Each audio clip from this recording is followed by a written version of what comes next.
All right. Well, welcome back, everybody. Another weekly teaching session. Um, this week, we're going to cover the next section of the Song of Prayer, section on prayer, which is praying with others. It's a bit of a shorter section, but I now know that doesn't mean I'll necessarily talk for a shorter period of time. But yeah, it's going to be interesting. It's a bit of a subtle difference, and we'll get into it a little bit. But I think a really important thing to keep in mind, and one thing that's just super beautiful about this whole course is that there's a lot of repetition. Really, the whole course could be summed up in a couple lines. But what's beautiful is that in this course, um, every paragraph, almost every line, brings us to that experience within ourselves of oneness with God, oneness with others.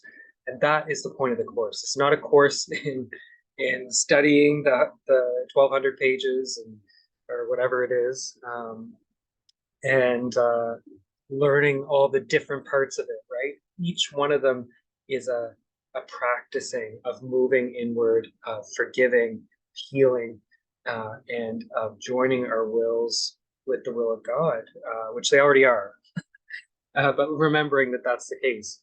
So that's what prayer is.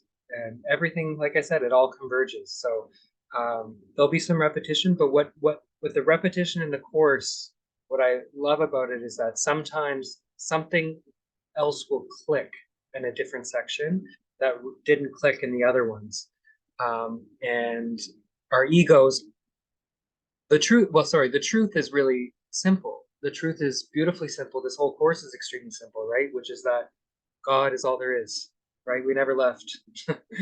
But our egos have created this complex world of change and layers and all of that craziness, right? So we believe that everything's complicated. So what this course does is it addresses all those complications and then guides each one of them back to the truth gently. So yeah, there'll be some repetition, um, but something might hit in a different place or give you a different insight that you wouldn't have gotten in the other parts. All right, so I will head to our PowerPoint.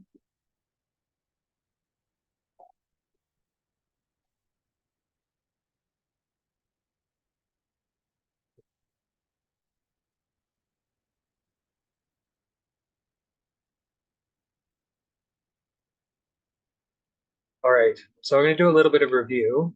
Um, we obviously covered before the ladder of prayer, but that's important to kind of understand here a little bit.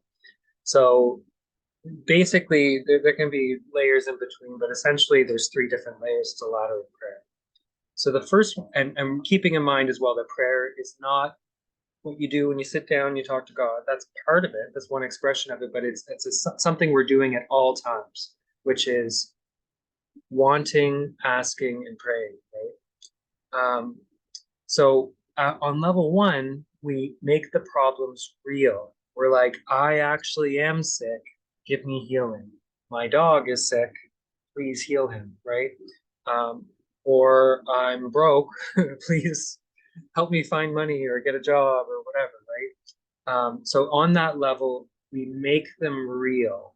That the problem really is that external circumstance. That's what needs to be fixed. Um, and on that level, there's not a lot of progress that can happen. Sometimes we can notice that. Sometimes our prayers are answered, but we don't make progress. We don't get closer to the peace. Because what happens when you get those things? You're right back where you started, right? There's always another problem. You can never have enough money. And even if you get enough money, it's going to be gone, right? And at the very least, you die. So, God, like, if there's a line in the course somewhere, I forget what it is, but the problem is not that we ask for too little. The problem is not that we ask for too much of God. The problem is that we ask for too little, right? We have all these little wants and needs and goals that we think will make us happy, but that we're avoiding the one thing that will bring us our peace, that will heal the world, that will heal ourselves, and that is the changing of our minds, of the path inward to change our minds and realize that what we're looking for, we already have. It's already there, right?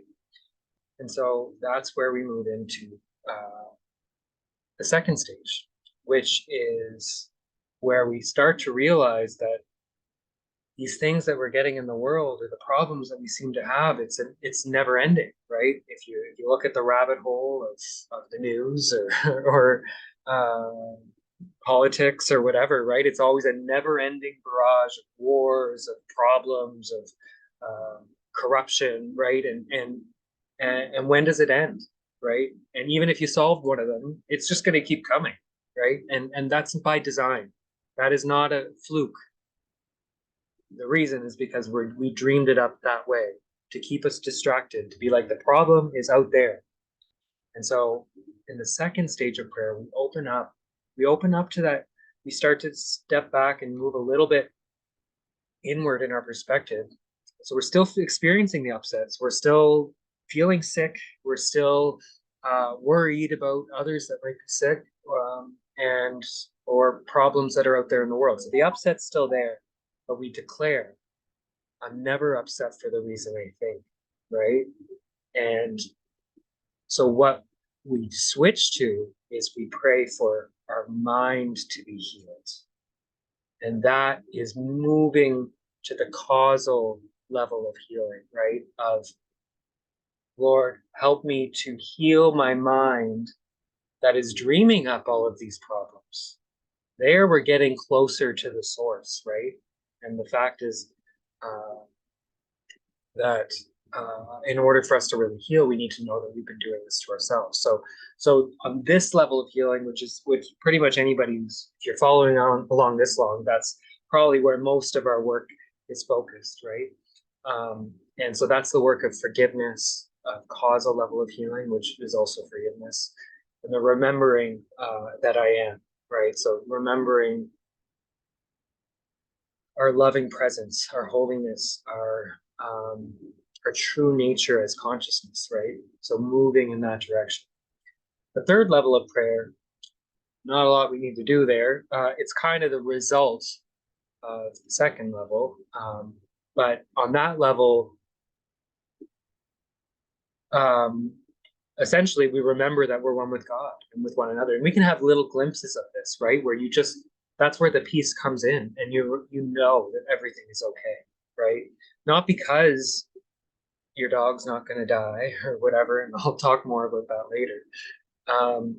But because everything, that void that we have, the void that is producing the endless barrage of problems, atrocities, and all the things that need to be fixed, we remember that none of it is real and that we never left heaven and that we are one. All there is God. All there is heaven, and all the rest was just illusion and it fades away. So we'll talk a little bit more about that tomorrow. Or sorry, next week. All right. So here's our little review of praying for others, right? And the big traps that we can fall into.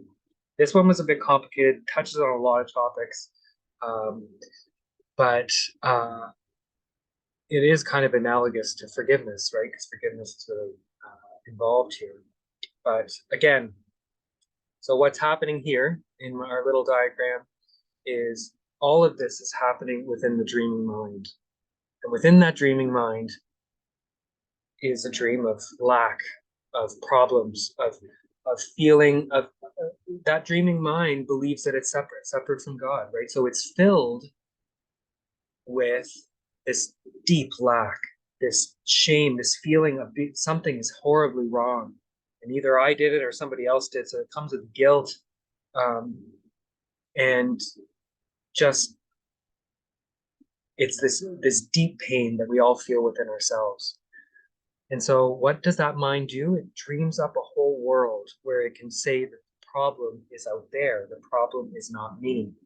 So what it's trying to do here, if you can see my mouse, is it wants to get rid of that guilt. It wants to get rid of that lack. And so what does it imagine is that I'm the perfect innocent one, right? And it pushes the problems, the lack, the guilt to the outside. And in that, we either experience ourselves as sick, as lacking, as having problems, or somebody else that we care about. Now, it's one of the deep lessons that I think really needs to be understood, and hopefully this diagram can help with that a little bit. And again, this is all pointing to our inner experience, is that there's no form of suffering whatsoever at all within the dream that that fails to hide an unforgiving thought. So you cannot see somebody else as sick. You cannot see yourself as sick. You cannot see yourself as having a problem, financial or otherwise, without harboring some form of unforgiveness or some form of blame.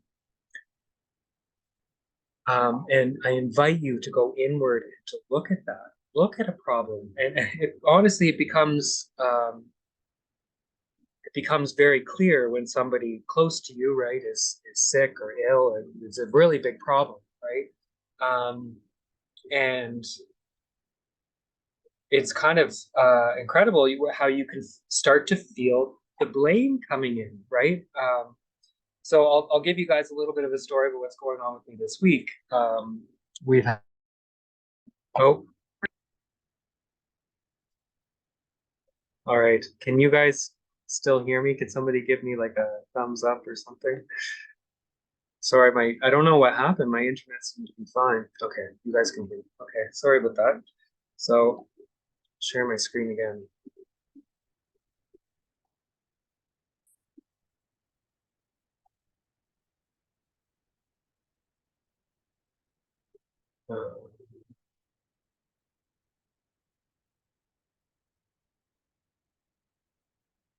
Okay. Oh, gotta go back.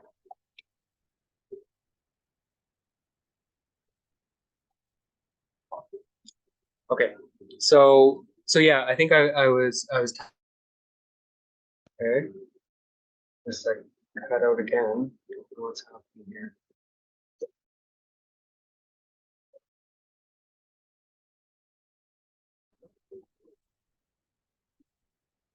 Okay. So I think what I was telling you about, I'll cut all this out, was a situation with my dog, Cooper, who this week became super ill. So,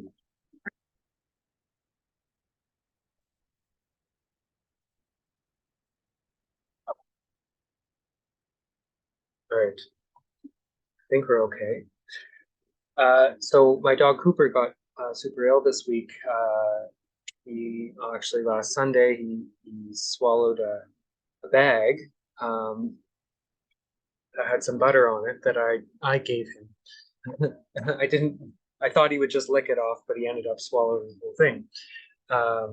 And uh, after that, we were panicking about it. We thought it was going to get caught in him, and so we were doing things to um, uh, essentially try to get it up. So we gave him soap suds and whatever, try to make it vomit, and he was vomiting all over the place, but never came up. Eventually, we just let it go, think it would just pass through. And I can't tell you the guilt that I felt, right? I'm like, oh my God, what have I done to my dog? And just trying to do like a nice thing for him, but obviously it was stupid. And anyway, Rob, my partner, was saying, I can't believe you did that and whatnot, right? So there's all the blame going in there. And even the guilt within myself, even before he said that, right? Um, so that happened, and then whatever, we just kind of let it go, and we were like, okay, let's see if it just passes through. Our problem is where we live out in the woods, so wherever he poops, I have no idea. So anyway, we just let it go, and he was fine for a few days. And then he started skipping some meals, which we thought was a little worrisome, but he was perfectly fine, good energy and everything. And then what happened on Friday was he just stopped completely eating and drinking. He was, yeah, barely even swallowing his own saliva, and yeah, he became super ill, and we just figured, okay, we must have gotten a blockage. But what I can tell you with that, because I'm not going to go into too much detail with it, but it definitely brings up a lot of guilt when somebody gets ill. Part of it is for yourself, like, oh my God, did I do this to him? And then we're panicking not only about that, but how are we going to afford treatment and surgery and whatnot, right? So it brings up a lot of darkness, right, around an illness. An illness is rarely just an illness. There is lots of um, thoughts and feelings and other things going on around it. And it doesn't even have to be your own illness, right? Um, and within that place, um, and going through the whole experience, uh, it's a very uncomfortable feeling, right? When we see somebody who's ill and like somebody did this to him, right? And from that place, I could feel with a lot more clarity that there is some blame, there is guilt. Often I'm feeling within myself, but then when we go to the vet, we realize getting charged thousands of dollars and for a surgery that he ended up not even needing because it was probably from parvo, right? Then you feel for a moment, right, that I'm like, okay, well, I'm getting scammed by the by the vet, and and then we found out that we didn't know it, but a friend of ours' dog was sick a couple weeks ago, and nobody told us about that. And anyway, because he got better, and then that's probably the illness that came through. But those feelings of, oh, even just for a moment, even if you're conscious of it, your mind's kind of like, oh, well, I wish they told us that, right? Then we wouldn't have had to get surgery, right? We knew that it was a virus. And so all those thoughts tend to come through. And it was really helpful for me to actually see um, that there's no form of illness that fails to hide an unforgiving thought. But then what I did was, as I sat with this, and I've spent a lot of time, I also realized that on the other side, that an illness or a calamity or any kind of a problem is an amazing opportunity to heal, because it is showing that blame, that guilt that has always really been there, right? I'm never upset for the reason you think. And so what this did was it exposed some of that. But I think what was really important was, as I was learning to do this, I was trying to pray for Cooper, right? Pray for his healing, try to see him and know that he is well. Um, and within that experience, I started to experience this, right? Like, oh my God, I'm praying for him to get better and whatnot. Um, but I was noticing that I was realizing and I was experiencing within my own mind that this God that I'm praying to is the ego God, right? When I'm asking God to heal him, I'm praying to a God, at least if I follow it logically, right, that allowed him to get sick, right? And I have to pray to him to heal my dog. Like, what kind of a God is like that, right? He's kind of fickle. He's kind of like, it's obviously not an always loving, ever loving God. And so what I realized on a deep level, and this is what was really a powerful moment for me, was what I realized is that for me to feel that Cooper is well, to feel the love and feel the peace really come through, I needed to forgive this ego God. And and and that seemed weird at first. I started to get it, but once I got it, this ego God, this isn't the real God. The real God doesn't withhold wellness and healing and whatnot, right? This is the ego God. And so when I was able to have that moment of being like, okay, that what I need to do is forgive. And as I did, as I began to see the light in uh, in the God, and I allowed this God who's gives sickness and healing and brings people uh, living bodies back to life or not, and gets them to be healed. And I realize that's not it. This is not really what we're looking for. Like to bring Cooper back does not allow me to see him as he truly is, right? Which is part of the light. And so, as I forgave the ego God, this peace really came about me that Cooper never what never was sick, right? And Cooper never needed to be healed. And I had this experience of just this oneness that started to shine through as I let go of Cooper as a body. Because as long as you believe Cooper's the body, there's always some form of blame. There's always some sort of problem. And at the very least, I knew at some point, sooner or later, Cooper was going to die.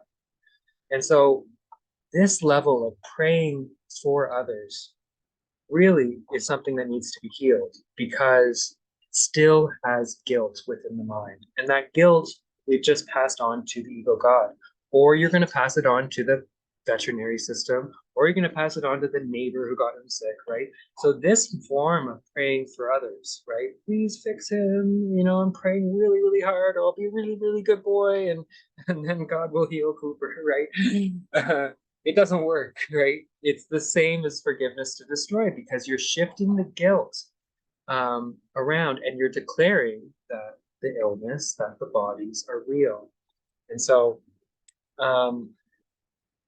that is a little bit of what I've learned, and some of that's we're gonna pick up as we go through the text. So that's actually what we're talking about right here. Sorry. So prayer to destroy, right? The Course doesn't really call it that, but it's pretty much the exact same thing. So in this prayer to destroy,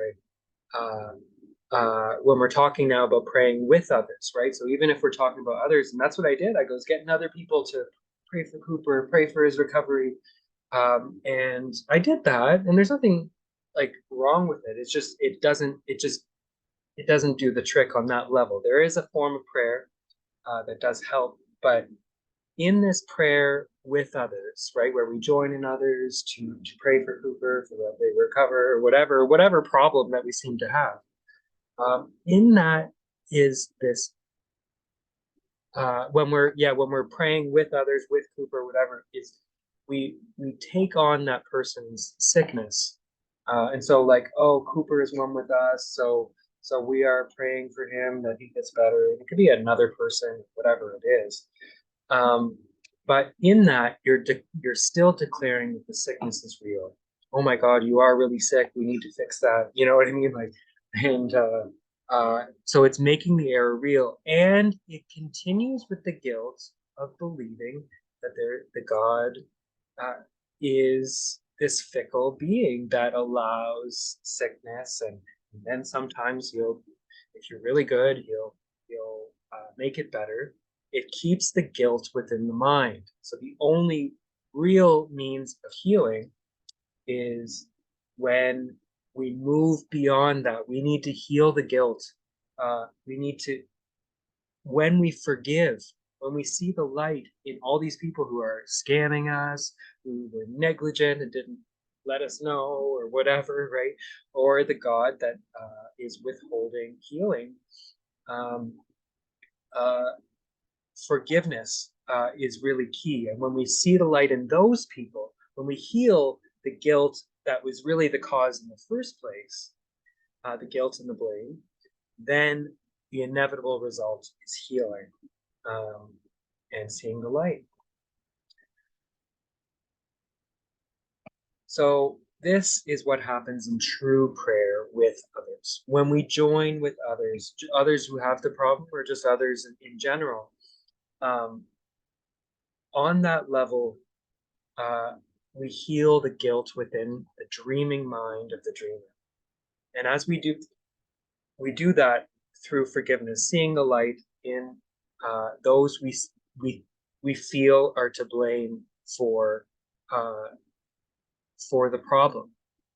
And as we do that, we realize that we're one with all of them, and that as that heals the guilt within the mind of the dreamer, all of a sudden, there's no longer a call for punishment. Guilt is a call for punishment. And so once that leaves the dream of the dreamer, that's when the cause of the illness is actually removed. But you can't aim for that directly. So the big issue is that when we normally try to pray for others, or whatever, we're declaring that your problem is real. So we're never seeking, you'd never want to seek first for the physical healing, right? Or the actual resolution of your problem. The key here is to note within the mind, go for the forgiveness, go for seeing the light and joining spiritually with others, especially those who you feel are to blame. And subconsciously, often our perception of God or the world is often in there. And when we can join that and we're entered this state that is so peaceful that you know that all your problems have already been solved, right? That is the filling of the void that we have within us. Within that state, you won't care at all if Cooper lives or dies because you know that you're one with him and you're one with God, right? And so at that point, you don't need him to be healed at all. And ironically, when you're in that state and that deep knowledge that Cooper is always okay, I am always okay. Everyone is always okay because God is, and that's an experience within ourselves. And when you're in that state, you no longer need him to be healed. And ironically, that's always when the healing actually happens, because you've removed the cause, the call within the dream for some form of punishment or suffering as a result of the guilt. So that's about it for the PowerPoint, and then we'll move to the text. It's a shorter one.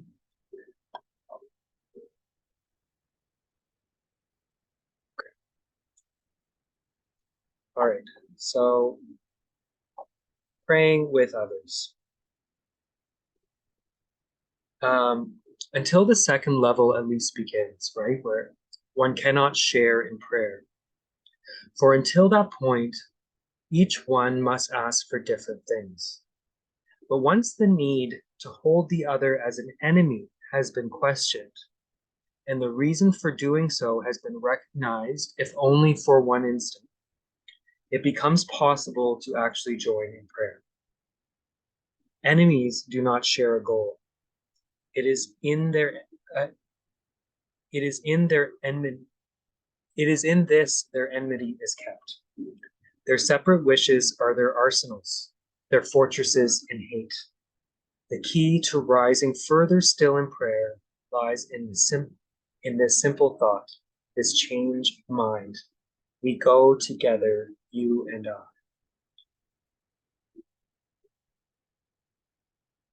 And in that, I think what's so important here is the realization not that the person that you think you're praying with, right, that you only join with them. It has to be a universal joining. And that's why you're seeing this idea of enemies coming up so often. And it's also why we touched on special relationships, right?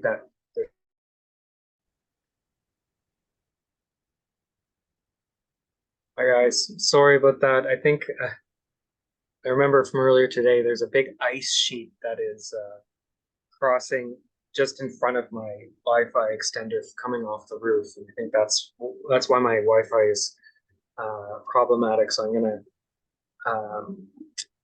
take care of that after this, but hopefully it should be good for the rest here. All right.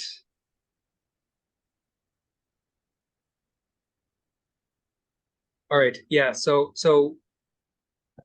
when we want to join with others in prayer, that you want to be careful that you're not just joining with the people you like, right? Or the people who you think are on your side. You can't have an experience of God that way, or at least not a deep one. So it's very important. And actually, I think it's most beneficial that when we want to do this, we look deeply at who are those people we don't like, right? Who are the people who are on the opposite side of us? And when it's only when we join with them in prayer right? Or who they really are. That's where we can, praying with others on that level, that is where it can rise you immensely into the experience of oneness, right? So, um, so that's why you're seeing all this emphasis on enemies. Why is that? Because typically when we think of praying with others, right, we are thinking of, oh, joining with people in my prayer group or my spiritual whatever, right, who are all good people, and we're joining and we're praying for world peace or whatever, right? No. No, so it's, we're joining with the Christ mind, and that is the knowledge that we're all one. So if we really want to have that deep prayer of union with God, it has to be include everyone. And actually, you want to put most of your focus on the people who you believe are separate. So that's why there's so much power. Then when you can go in your mind deeply with Justin Trudeau, with Klaus Schwab, with whoever, right? Your neighbor who you don't like, right? And be like, we go together, you and I, and not believe that you're spiritual and they're not. Neither of you are spiritual. Patrick is not spiritual, right? There's Patrick is doomed, but I'm not him. And so uh, we're going here with the dreamer of the whole dream, and that's requires that everybody is coming with us. Okay, so now with that thought, we go together, you and I, especially with the people you don't like, right? And the people you feel are the cause of your problems, right? That's what we were talking about earlier. Okay, so now is it possible to help in prayer and so reach up yourself? This step begins the quicker ascent, but there are still many lessons to learn. The way is open and hope is justified. Yet it is likely at first that what is asked for, even by those who join in prayer, is not the goal that prayer should truly seek. Even together, you may ask for things and thus set up an illusion of a goal you share. You may ask together for specifics and not realize that you are asking for effects without the cause. And this you cannot have, for no one can receive effects alone, asking a cause from which they do not come to offer them to him. So here, again, he's kind of pointing us on some other stumbling blocks that we can run into. Even when we join with others in prayer, we're praying for world peace. You're declaring that the war is real, right? and and so you're setting up illusions, right? And you're setting up illusions of goals. So what about the people on the other side of the war? Do we just kind of forget about them, right? um, so there we can kind of run into problems, right? And because you can't reach that higher level as long as you are praying for specifics. You can acknowledge that your mind is doing that, but we want to reach that second level where at least God heal our mind that is seeing a war, heal our mind that is dreaming up a war. But how do you really do that? And here they talk about it, right? You cannot ask. Uh, um, you may ask together for specifics and not realize that you are asking for effects without the cause. That's where we go back to our diagram, right? That there's no form of suffering that fails to hide an unforgiving thought. So what is the cause? The cause is the guilt within the mind, right? And so the guilt and the blame. And so when what we're praying for really is for our mind to be healed. We're praying for forgiveness, and so the forgiveness of the people we believe are the cause, or the companies, or the weather, or whatever that we believe is the cause of our problems. That is praying for the cause, and then the effects will come along with it. You can't really pray for effects without the cause, or it doesn't really work, right? Because you're declaring that the effect, the cause, is not relevant, and it is the cause. And God wants us to be healed entirely and to wake up from the dream and not just bring us back to the dream. So let's bring the example of Cooper in a little bit, right? I was thinking about this as I'm going along my journey, is that even if I'm praying for Cooper to be healed, what is that for, right? Like if Cooper is not a body, if I'm not a body, if I am spirit and I'm one with Cooper, why am I praying for him to come back to live, to live a few more years, you know what I mean, in this hellhole, right? Or at least if it's not a hellhole, it's a place that doesn't fill the void within our souls, right? So what I'm really praying for is to know that I'm one with him and with God, and that he has that same experience. That's the only thing that we really want. We don't believe that yet, but it is the only thing that that really matters. And so from that place, I can actually be at peace no matter what happens. When I can know that all of this is illusion and that I want to wake up from it. I want everybody else around me to experience that same peace, joy, and love. Um, and so from that place, I can actually forgive. I can forgive the that who might be scamming me, or I don't think they really are.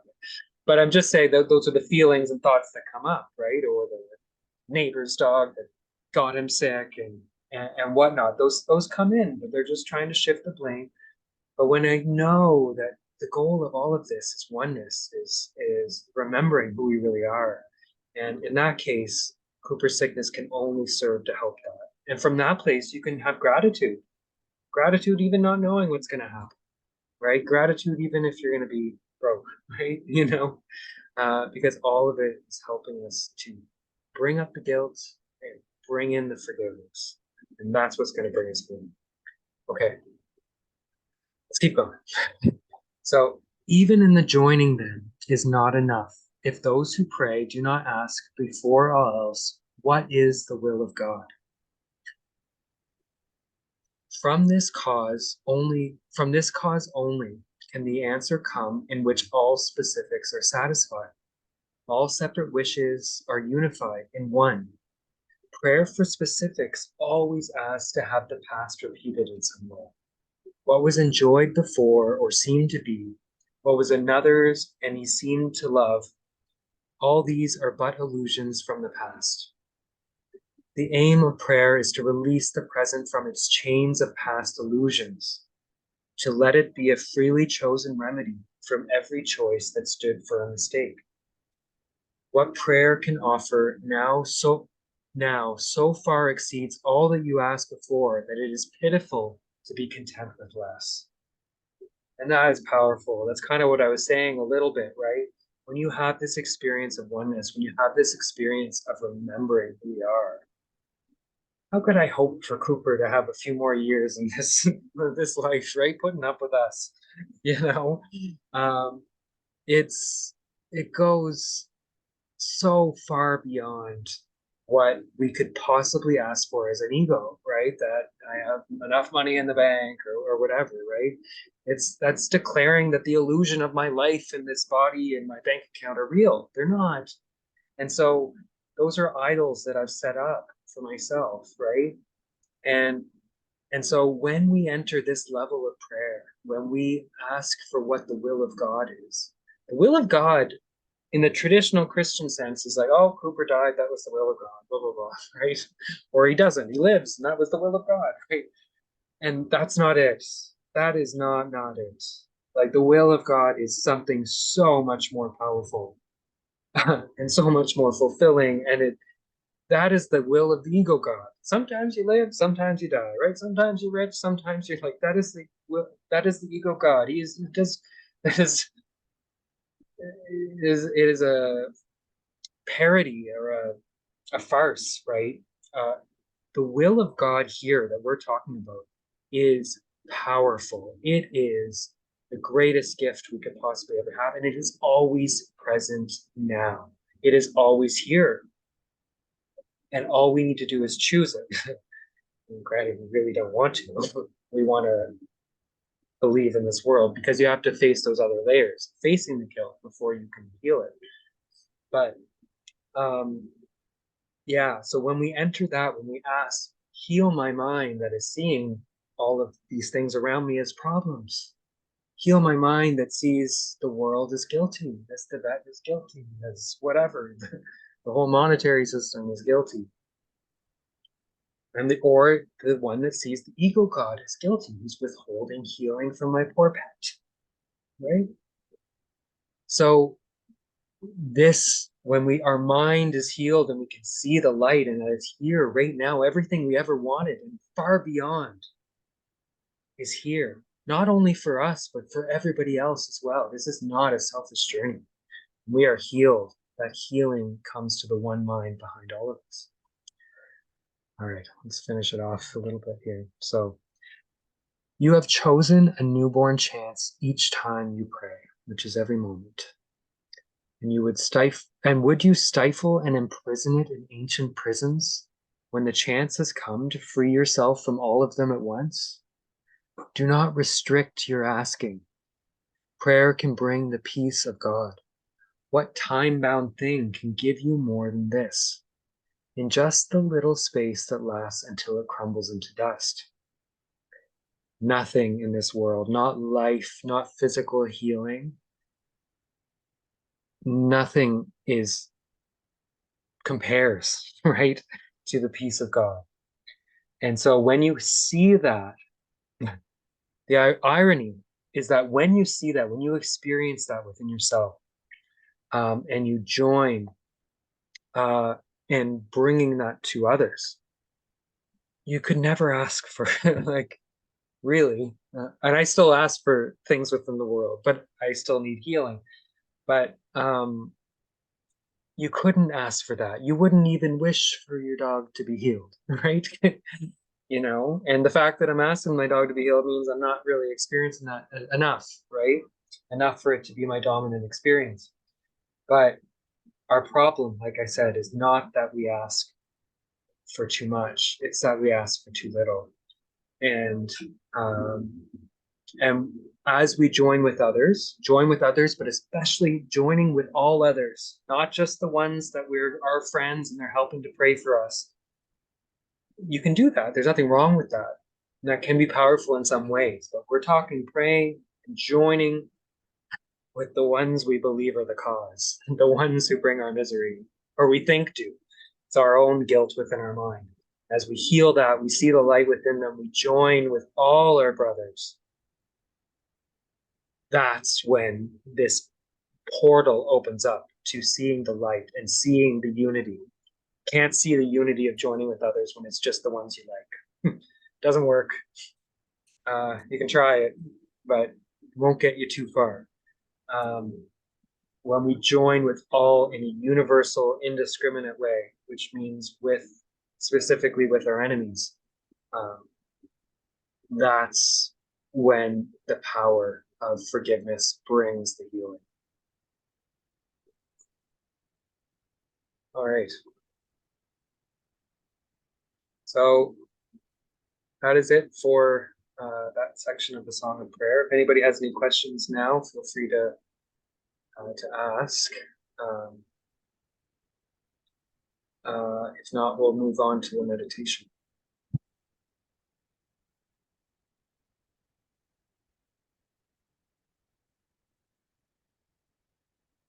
Oh, Patrick, I have a quick question. Sure. When you, I'm sorry I did come late, but was there a definition of prayer? Like, this is totally different from Christian praying, where you pray to an outside God, right?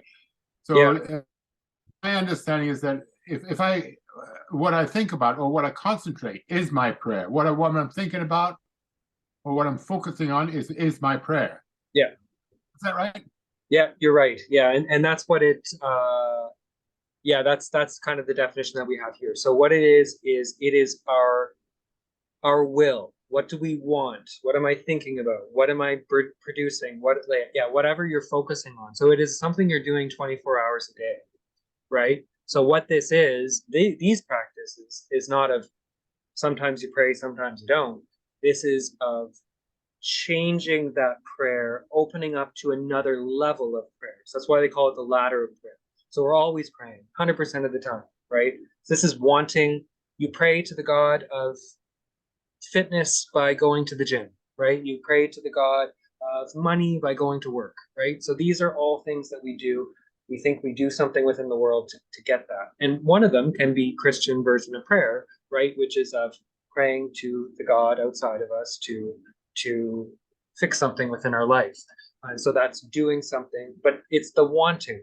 Really, it's the feeling, it's the wanting behind it.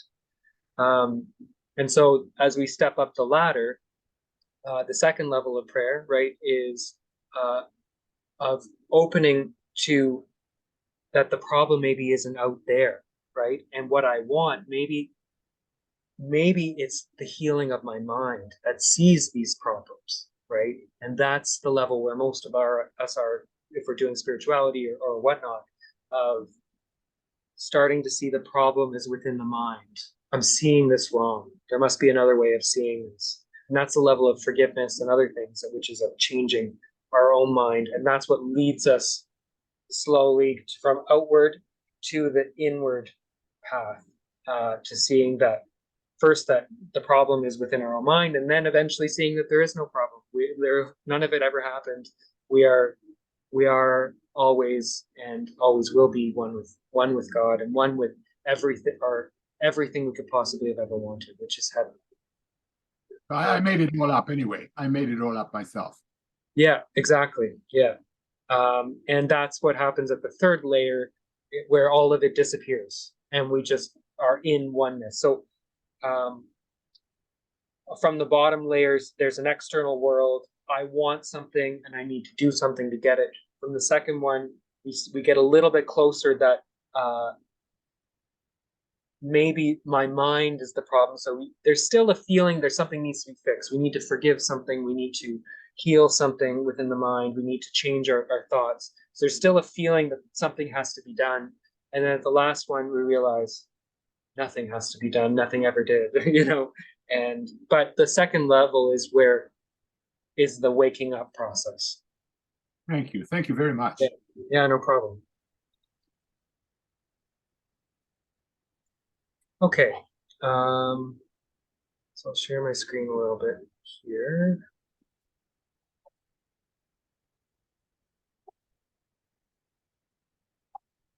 Okay, so we're going to lesson 95, because today's lesson is about joining with others in prayer. So this one is, I am one self united with my creator. It's a capital S self, right? So we're not talking about Patrick. We're not talking about anybody. No, at least not. We're talking about the I, but we're not talking about our characters that we play. So today's idea accurately describes you as God created you. You are one within yourself and one with Him. Yours is the unity of all creation. Your perfect unity makes change in you impossible. You do not accept this, and you fail to realize it must be so, only because you believe that you have changed yourself already. So that change is what made up this whole world, right? And I'm not going to go through all this because a lot of this will be covered in the meditation. But I kind of want to bring a little bit of unity here. So within this one self, the key is to focus on those others that we like to dislike, right? And in those problems, or in those ones that we see as having the problem, and unite with them on that level. And that is where our power to join really is. They say here, you see yourself as a ridiculous parody on God's creation, weak, vicious, ugly, and sinful, miserable, and beset with pain. Such is your version of yourself. This is what we believe we created. We thought we could change ourselves. The truth of us is that we were created just like God. God can only create like Himself, right? Perfect, loving, giving, creative, powerful, right? And so we've created this little poor little me, right? So that we can push the guilt to the outside, that the world is the problem, the ego God is the problem, right? My neighbor who mistreats me is the problem, right? And that's why we love seeing ourselves as weak. We love seeing ourselves as powerless. We love seeing ourselves as the victim. That is why the forgiveness allows that to be healed.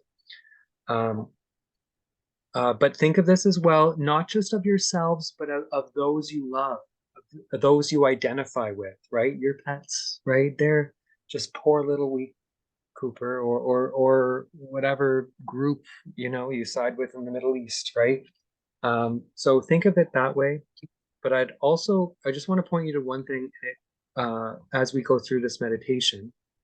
Um, is this line here, because I think this is very powerful. And you might notice you can switch it out with the other line they use within there, because we're going to talk about I am one self, united with our creator. I honor you because of what I am, or I forget what the main line is here. At one with every aspect of creation, where we're thinking of others, and especially those who we have grievances with, and limitless in power and in peace. But this is a very powerful line that you might want to focus on a little bit if when we're thinking about those others that bother you, or that you feel are the victim and those who are the cause of it. So you are one self with me, united with our creator in this self. I honor you because of what I am and what he is, who loves us both as one. So this is very powerful prayer, right? Because when you see that oneness, when you feel that oneness with that other and the cause of their problems, right? Not just poor little Cooper, right? We're talking the vet, we're talking the other dog and the other people that got him sick, right? Or whatever sense of blame might come to you, and the ego God, right? Because we all have a subconscious ego God within our mind, right? So even if you were an atheist, there's still one there. It's the universe, it's the karma, it's whatever.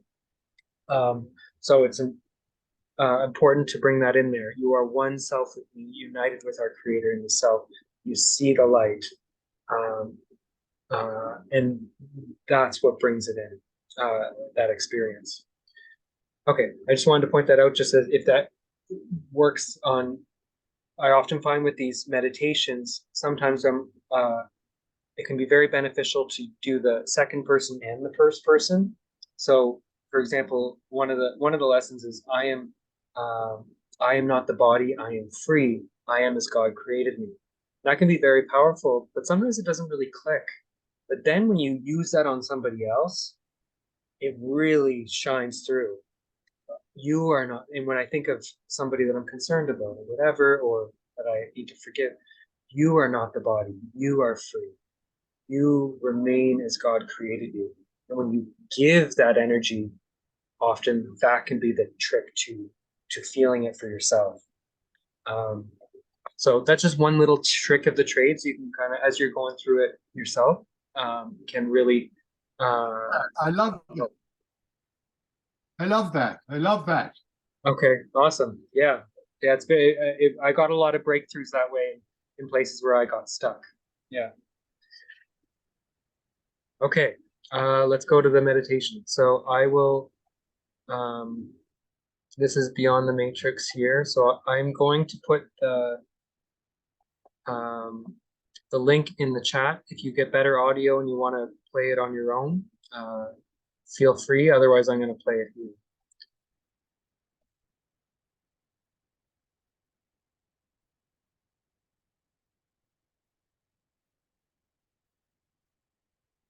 It's holding instant, an instant to stop and remember who and what you truly are, beyond the matrix of fear, lack, and limitation.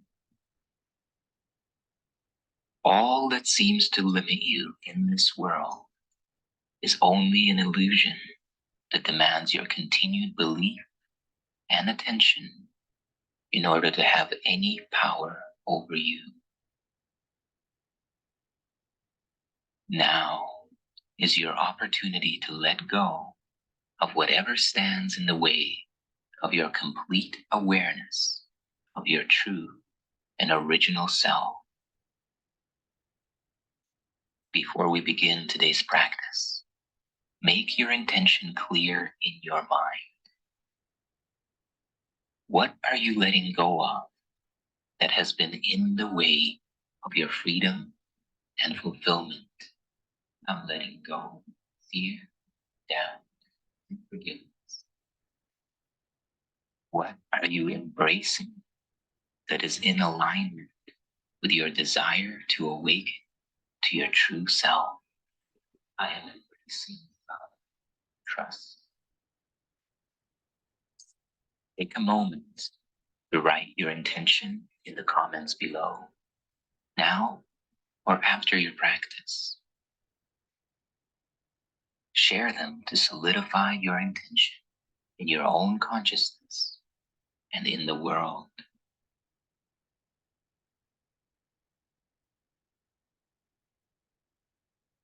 And now,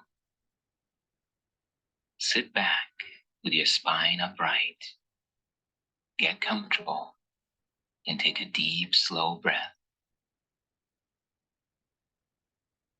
And as you exhale, release both past and future. Release both memory and imagination. And become fully present in the moment.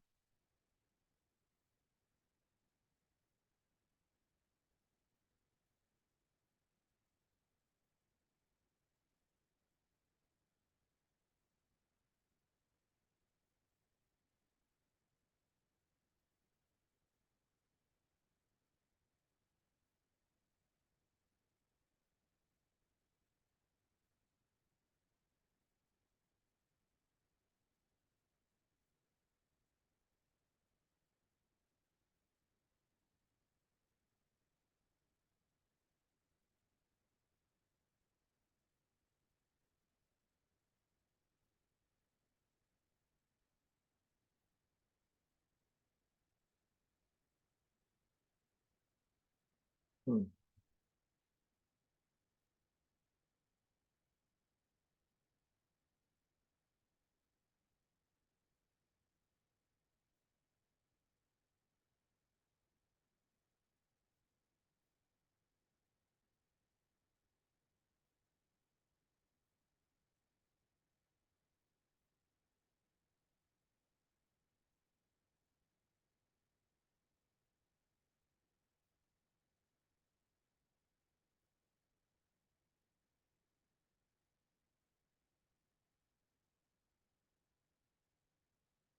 Well,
Our purpose today is to attempt again to reach your true self. Today's idea accurately describes you as God created you. You are one within yourself and one with God. Yours is the unity of all creation. Your perfect unity makes change in you impossible. There are no outside agents to change you, and all that is within has its oneness and its being in you. You do not accept this, and you fail to realize that it must be so, only because you believe that you have already changed yourself. You see yourself now as you identify with your dream character as a parody on God's creation, instead of appearing as perfect, timeless, eternal, full of joy, love, and peace, and sharing every attribute of your infinite creator. In your eyes, you appear to be limited, lacking, subject to age, to degeneration, to pain, suffering, and to death. Such is your version of yourself, a self divided into many conflicting parts, separate from God and tenaciously held together by your erratic and capricious maker, to which you pray and ask for peace, joy, or life. But the ego does not hear your prayers. It is dead. It does not see the oneness in you, for it is blind, and it does not understand that you are the child of God, for it is senseless and understands nothing. The ego is merely a program and cannot lead you home to the eternal happiness and freedom that God created as your true self. We will attempt today to be aware of only what can hear and see, and what makes perfect sense. We will again direct our practice towards reaching your one self, which is united with its creator. In patience and in certainty of our ultimate success, we will try again today. So take a deep breath now.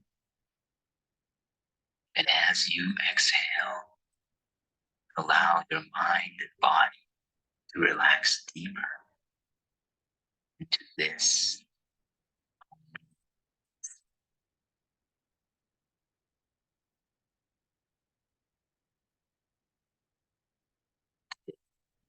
special emphasis on your dedication to your own.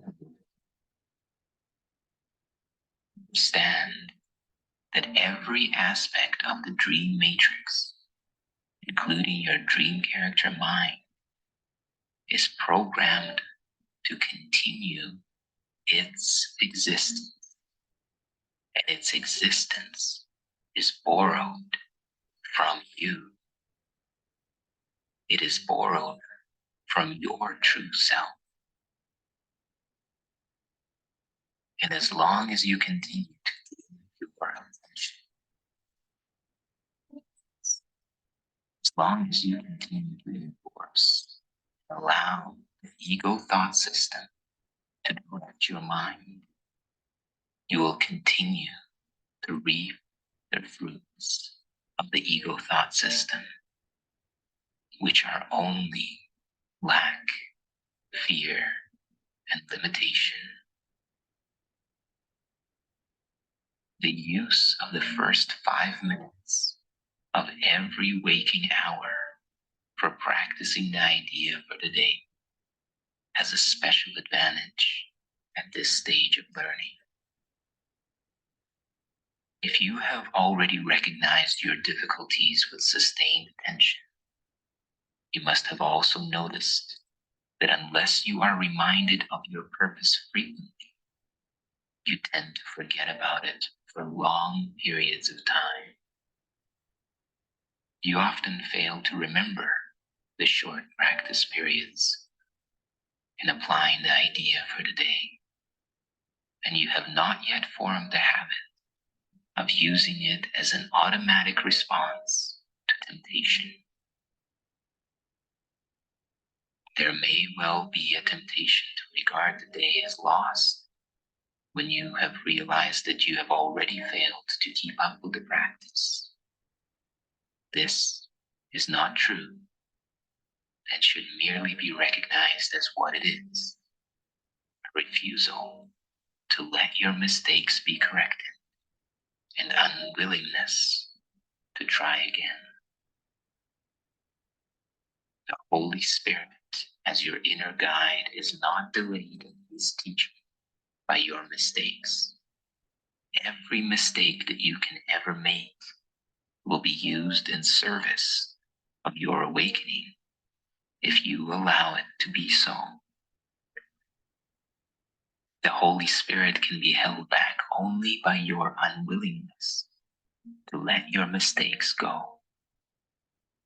So let us therefore be determined, particularly for the next week or so, to be willing to forgive ourselves quickly for any departure from the recommended practice. This tolerance for mistakes and our lapses in our dedication will enable us to overlook them rather than to give them power to delay our learning. If we give our mistakes power to do this, we are regarding them as strength and are therefore confusing strength with weakness. When you fail to follow through with the requirements of this practice, you have merely made a mistake, and this calls for an invitation to try again, and nothing else. To allow a mistake to continue is to make additional mistakes based on the first, and thus to reinforce it. It is this process that must be laid aside, for it is but another way in which the ego thought system would defend illusions against the truth. Let all these errors go by recognizing them for what they are. They are attempts to keep you unaware of your one true self, united with your Creator and at one with every aspect of creation, and limitless in power and peace. This is the truth, and nothing else is true. Today we will affirm this truth again and again, and try to reach the place in you in which there is no doubt that only this is true.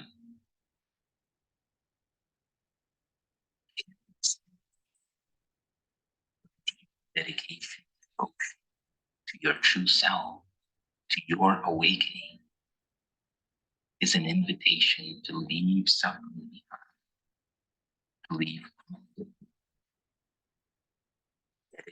all your life force only to what you truly want: unconditional peace and unconditional love in the awareness of the presence of God in all moments of your existence. So take another deep breath now.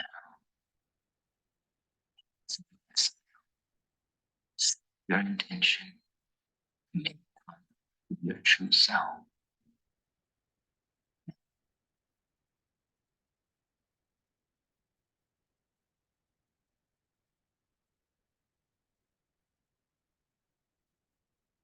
Let's begin this practice period with this assurance given to your mind with all the certainty that you can give.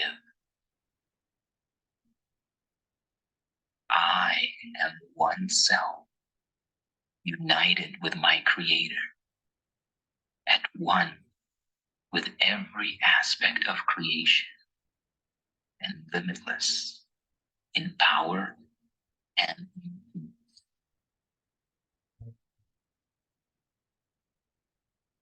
The next minute or so now, to simply repeat these statements over and over.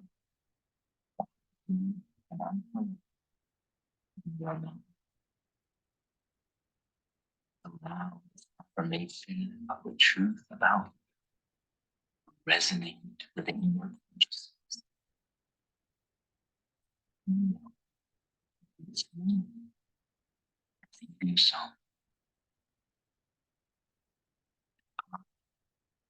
one self, united with my Creator, at one with every aspect of creation, and limitless in power and in peace. Do this now.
With your eyes remaining closed, let go of time.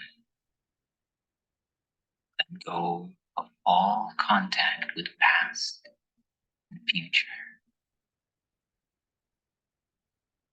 Release your attention from all memory,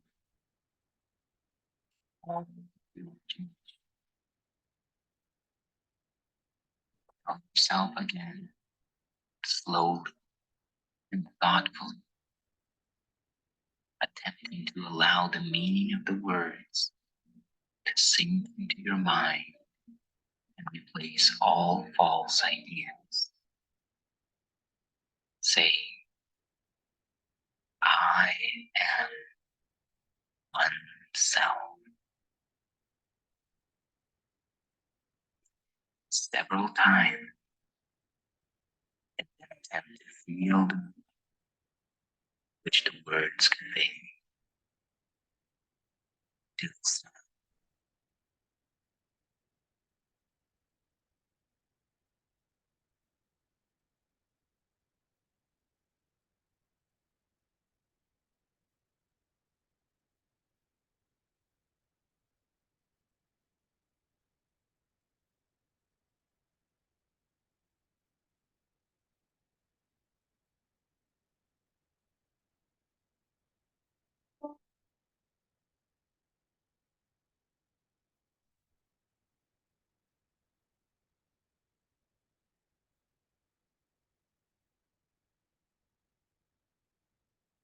You are one self, united and secure in light and joy.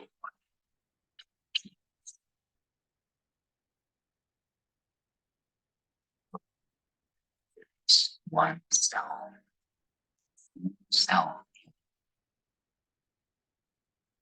the place where joy and peace never begin and never end.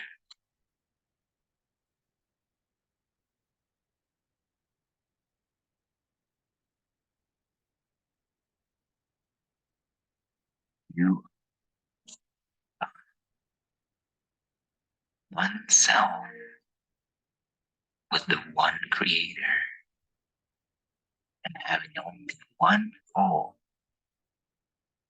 bring awareness of this oneness all mind, that true creation makes sense of allness.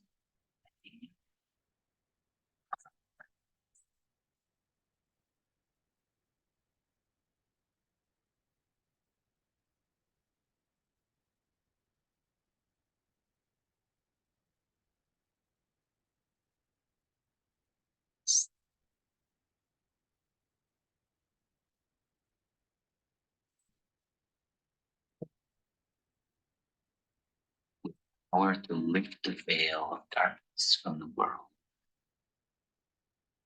Let the light from truth of itself,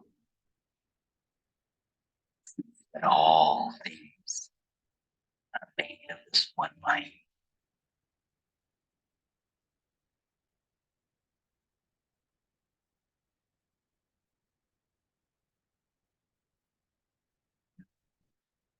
Now,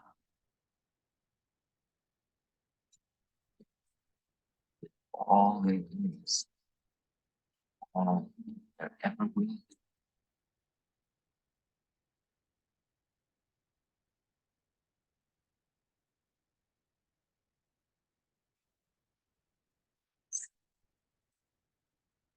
all from the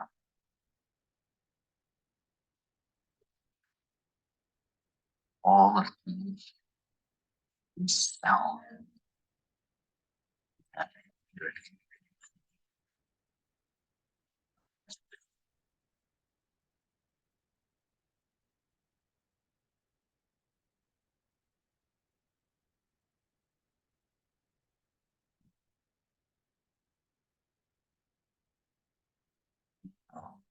oneself.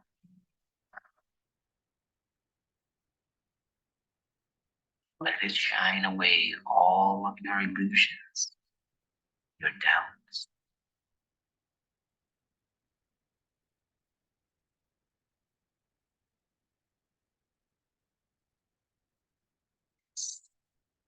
Self, self, the child of God, sinless as its creator, with God's strength in you and God's love forever yours.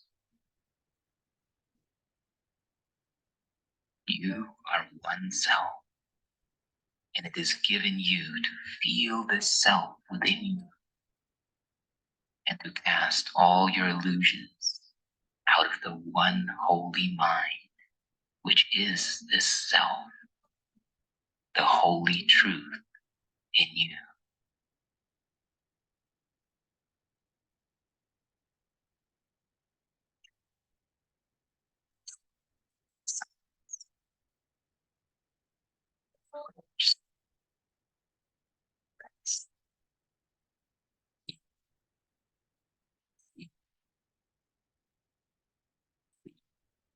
Self.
You approach the completion of this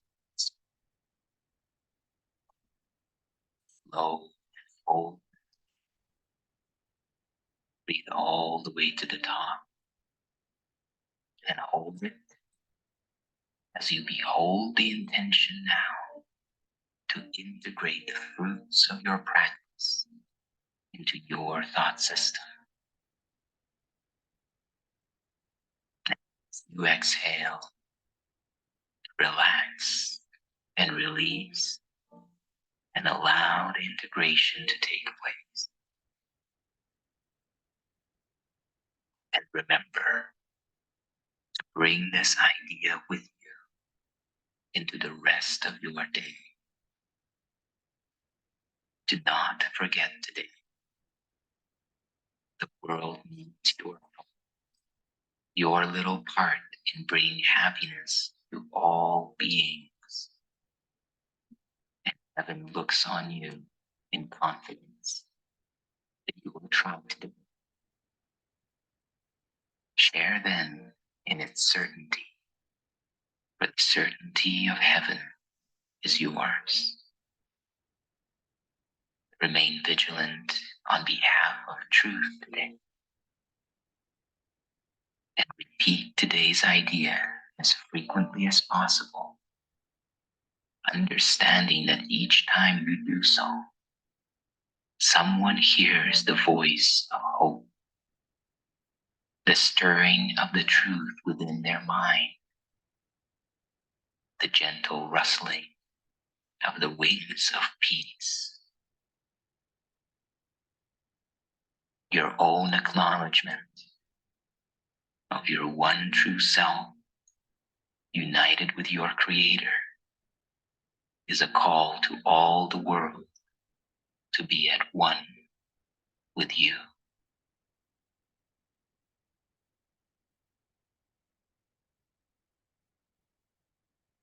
Thank you for investing your time and energy.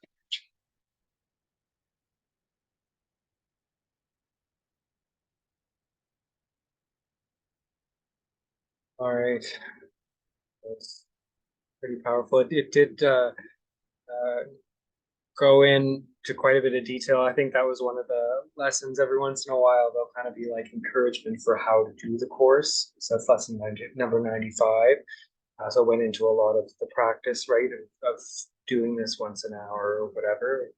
And I do highly recommend going to the course. It is probably the most powerful way to heal the mind, if it calls you, if it speaks to you. But I just to share a little bit for myself, like I found this very powerful for me. And actually, as I went through that, because my dog is, like I said, is in that hospital, right? And I found it very powerful doing what I mentioned in the beginning, right? Of taking that last line of you are one self united with me. And not just with my dog Cooper, right? Sick, but of all the people who I feel have made him sick or have contributed in some way, or any place I feel that unforgiveness. That was so powerful. When like you are one self united with me. And as I say you are one self, it's like a feeling of knowing that it's I, right? It's like you are one self united with me, my Creator. And just feeling that unity with people. They're not awful people. It's just that I've made into an enemy. And just feeling that dissolve, you can just feel the oneness with them, but also with Cooper way more once I eliminated some of those things. Like even one of them that really came up for me, because like every special relationship is a veil for hate a little bit.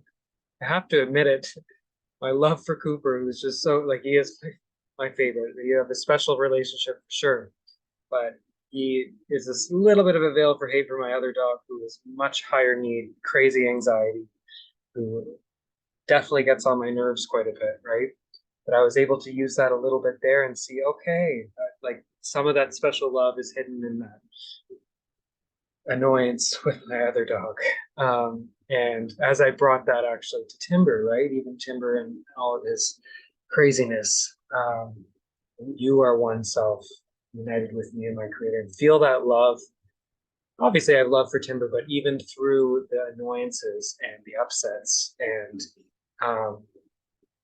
that was very powerful. And just bringing that oneness, because that oneness,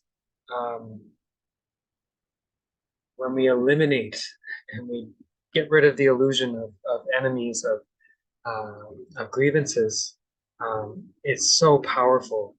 And the connection that you can feel, that oneness that you think you feel through special love, right? Of having your cute little dog that always loves you, or your special relationship with your partner, that everything goes well and you're always loving. This level takes you so much deeper. And when you can feel it for your enemies, you also, it's generalized. So you feel it for others.